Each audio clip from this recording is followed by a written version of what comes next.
Hello, welcome back to my channel. আজকে তোমার বলতেছি কীভাবে ওই বলবো বাচ্চা কীভাবে ডাউনলোড করবে।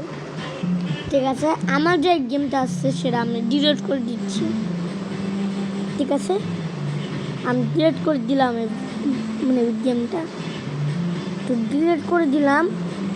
এরপর আবার ইনস্টল দিচ্ছি। ঠিক আছে, যখন ইনস্টল হবে তখন চলো কতগুলি কার্টুন দেখি নে আমরা। এটা কি এত বড় কাজ? নানি মনো যেমন